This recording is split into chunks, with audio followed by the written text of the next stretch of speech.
In this use case, we want to break something down that we've seen quite a few different times amongst other clients that we've worked with. So again, really relatable. We like to do these use cases where it's not just some one-off kind of issue, but something that other people would also have and it would be relatable to them. And then more importantly, a huge amount of time that you can save, allowing you to get this number up quite a bit. So 65,000 plus that we are able to save this company in 13 days. How do we get it to 13 days? Well, we get it to 13 days because we quite literally do this every day, all day. We have a lot of experience doing this. And I would say more important than anything else, we know not what to do, right? We've taken a lot of tests on things that work well and things that don't work well, allowing us to kind of really cut to the chase on this and what is going to work for your business. We use a nice blueprint, but of course, tailor it what your specific business would need. And that allows us to really take this number down to something quick. And then this affected, in this specific case, their operations role, freeing them up so that they didn't have to worry about so much time in the middle that was getting wasted. So what we'll do for this is tell you the problem, tell you the context of where they were at, the pain points they saw, the financial and time aspect of things and the impact they saw there. Both huge, by the way. And then the solution, we want to walk you through step by step what we actually did so that you would know the approach we took and how we approached the problem. We're going to show you some screenshots of what that looked like and then overall results they saw. So the improvement after we were done, what did this client actually see as a final say for their business? Okay, let's jump right into it and go to problems first here. I want to set the scene. These guys are a mid-market company. We tend to work with mid-market companies the most. It's kind of our bread and butter. Reason for that is a lot of people that are employed with us, we've all worked in tech around this kind of role. So we have a lot of experience working with these specific companies and we know the problems, we know what you guys are working for. So it allows us to get in and make a big impact fast, as you're seeing, obviously. So these guys fit into that role. They were currently at 261 employees when we did this for them. And what we saw is that just like most companies, they had some kind of process they were following to try to figure out how they could get, issues that either the team had or other people had, clients had. And they were using, in their case, Asana as their ticketing platform. So depending on your business, sometimes people will use cases inside of Salesforce. It's always nice to stay in Salesforce as much as you can, in my own personal opinion. Sometimes that's not always the case, and sometimes you want to use something different, which is also okay. So in that case, there's things like Asana, there's things like Monday, Jira, Linear. The list goes on and on for ticketing platforms. But Asana is a ticketing platform they were using. And so they had now a problem, right? Is we use Salesforce for all our data. We use it to pretty much for everything that we do. But now we have this ticketing platform that works a lot better. We don't want to build this out in cases. We want to use this. Okay, great. But now we have two different platforms that we have to manage. And how do we do that? How do we not waste a bunch of time having people stop working in Salesforce and go over to Asana and log tickets, whether that's for clients, whether that's internal, whether that's, just for something that is an FYI for the company. That's what they're using this ticketing platform for. And so it's a lot of time and context switching when you're taking time to say, okay, hey, I'm in Salesforce. I know there's this problem, or I need to log this thing. Let me hurry and jump over into Asana. Sometimes it was even logging in, get in there. And then there was also not really a process to follow once you're over there. Maybe they have a rough idea, but it's like, maybe sales reps aren't filling out 2 or 3 of the fields. Maybe the customer service side is filling out all of the fields, and so it's kind of mix and match bag here of, yeah, we are logging it, but then on top of that, it's not optimized. We don't have really a process to follow here allowing us to do that. So they're spending a lot of time doing this, right? 7 minutes per request is what we came up with. I'll tell you later how we figured that out, but a lot of that comes out of sitting with the team, going through, okay, when, John opens up a new Asana ticket, what was he doing? What did he stop doing? What does he actually have to log? What team does it go to? Who does he sign it to? What's the priority on it? What ticketing board does it go to? So all these different things that get involved when you're obviously just trying to log a ticket that takes time out of their day. And something that's not really recorded, but that context switching, right? Like I was doing something and now I'm doing something else, and kind of the warm up that you need to get back into doing what you're doing. So there's even more time wasted there. A lot of time that this was taking. So, a lot of employees, there's a lot of different people using this ticketing board. So obviously it's company wide. It's something that needs to be solved. That's a lot of time. But then more importantly too, like if they had some kind of bigger issue and you were in something kind of like important inside of Salesforce, it wasn't always the priority to jump over and do that. And then, maybe the intention is there to get it logged at some point, but that doesn't always happen, as we know. So you'd also have some issues where tickets aren't getting logged as frequently as they need to, just because, again, they have to stop what they're doing and go somewhere else to do it. So that was another part of this issue here that, again, is going to make the company better if we can solve that problem. The pain points they saw, okay? Business data is missing. Why that's an issue? Well, if you don't have certain business data, it kind of leads you down this domino effect, okay? So missing data equals a lot of misunderstanding inside of your business. If you run a business and you do not have all of the data that you need to know to be able to make decisions on things, you're going to have some kind of misunderstanding, and then that's going to lead to bad decisions. Bad decisions equal to business decline. Business decline equals out of business, okay? An other example that we can use here is, like, think about if you go on vacation. If you go on a trip and you do not plan anything, you have no idea, like the hotels, no idea what to go see, what to eat, where not to go, how to rent a car, how are you going to get around on public transportation. There's all these things that go into researching, especially if you've never been there, a different place, either in your own country or outside of the country to go and visit, okay? And so if I do none of that, if I have none of that data, I'm going to have a lot of misunderstanding of what's going to happen. And if you do travel, I travel quite a bit. This happens a lot. I go somewhere I don't know anything about, and I make a bunch of assumptions because I'm basing it on other places I've visited or other places I've been, and I get there and it's not the choice, or it's not the option for me to be able to do those things. So I make bad decisions. I don't plan ahead. I don't think that I need as much time to get to that certain place. I go and eat at a bad restaurant. I stay at a crappy hotel and have a bad time. And then obviously the bad decisions there, that leads to me wanting to do those things less. Well, it takes something away from me. In my case of that example, I would travel less, right? In your case over here, that leads to you leading your employees and yourself out of business. So huge problem here that we're seeing with these guys. And then this leads to some of these other things I won't go through as much, but obviously you're going to have a risk of data loss. We talked about it, but inconsistent requests that come through. We don't have a formalized process to create tickets. Data is not centralized. So meaning we have information on the ticket and then there's information in Salesforce. They're not talking to one another. So we don't always know what's getting logged, right? Tickets didn't have all the details. Sometimes they did, sometimes they didn't, depending on who decided to put in that ticket and what they care to do. And then sometimes because of that, requests aren't getting routed correctly. So, you put in a ticket, it goes to customer service. It's not supposed to. It's supposed to go to maybe a sales rep to reach back out. Maybe it's supposed to go to our internal team to do something else with it, right? Point being, it wasn't always going to the right place because, again, we're not doing these things above. So a lot of pain, a lot of annoyance, a lot of hassle for the business in general. The impact, you always want to do this. Any good consultant should hopefully do this with you. And this allows you to prioritize the ticket. If you do not know these things, you can't really prioritize because, yeah, it might be annoying, but if it's only going to save me $1, then I'm going to just keep putting up with it. It's not worth my time. It's not worth my money to be able to go and spend on some agency to come in and solve a problem that's going to save us $1, right? So you want to make sure this is a big impact. It's going to save you a lot of money and save you a lot of time. So how do we do that? Well, in this case, we have 60 requests per day amongst a bunch of different other things. Remember, they're using this ticketing platform not just for, specific cases coming in through clients. Some of it is that, and some of it's internal, and everybody's using this. So we have a lot of requests coming in every day. On average, what we did is we took an average salary. Obviously, we're not going to go ask every single person what they're making, but we're taking averages here of what these people were in their roles. And that came out to $74,000, almost $75,000. And then you take the hourly rate of that. So what is the hourly rate of $74,000 a year? That's $35. Okay. So once you have this, you can then look at the time. How long does this take? Well, we know the amount of requests.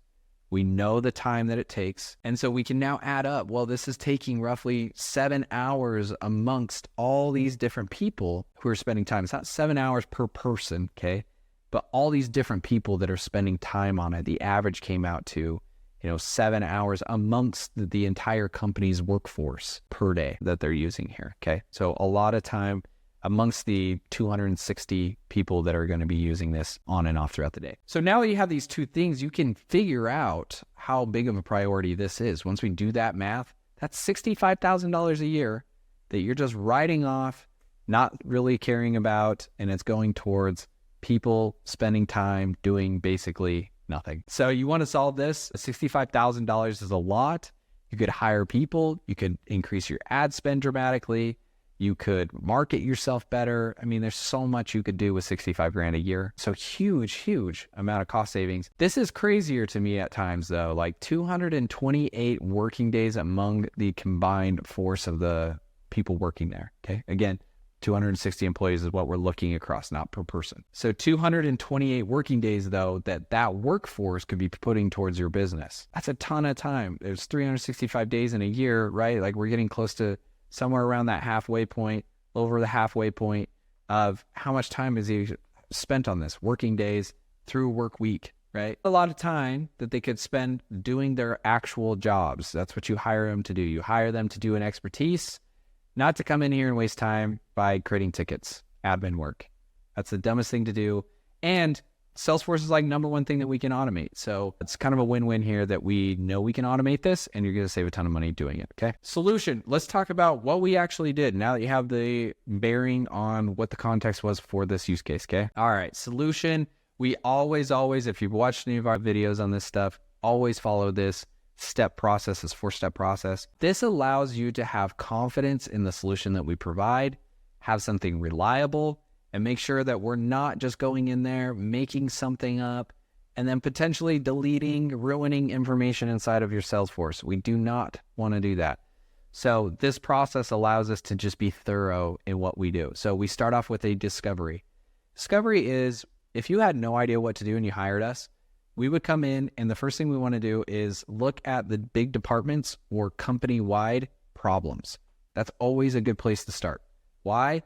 Because if we can solve that, it affects everybody or it affects a large group of people, meaning that's a lot of money that you're potentially wasting by not solving the problem. So if we can come in and do that, well, you're going to have a massive impact very quickly. Okay. So we look for that. In this case, it is a company-wide problem.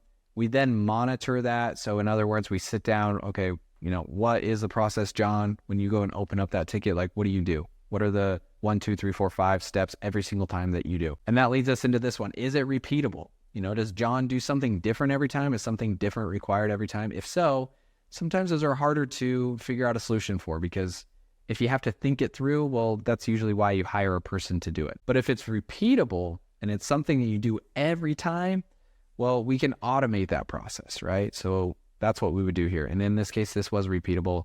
It's basically the same steps every time. It should be formalized. So we can automate this. That's a huge bonus. You then go on to building this out. Our specific use case here, what we wanted to do is we wanted to have Salesforce people stay in Salesforce, since that's the majority of where their data lived. They wanted to be in there. That's where they're doing their jobs. They don't want to move out of that platform if possible. So how can you do that? Well, in our case, we built something called an HTTPS callout. Just a fancy way to do something down here that I'm going to show you. Right here inside of Salesforce, this is a test. Obviously, I'm not going to share real life data from any of our clients, breaking the NDAs, be dumb to do. So this is test. It's all fake. But this is what it would look like. Okay, so inside we had this tab. It was called Asana. That's where obviously they're logging tickets. And then what we did is we built, this is an actual screen flow, which we'll also talk about, but it also works with this thing called an HTTPS callout. What the HTTPS callout does is it allows me to enter in information here, and then this information somehow automatically goes into Asana and logs the ticket. So I don't even touch Asana. I just put stuff in here, click submit request, and it's done. So you can imagine 7 minutes every day if I'm stopping what I'm doing, going over to this. Now I have it right here in Salesforce. I have a button. I have this thing called a screen flow. I just enter the info here, has all the info that I would need. Obviously, if you needed more, you could always add more. This is fake information here, but to give you an idea, this is what we wanted, right? So you're going to put in the request type, the task name, the requested due date, the description. Oh, and by the way, all this information is the information inside of Asana. So the request type are the request types inside Asana. The task names, obviously that's just whatever you want to call it.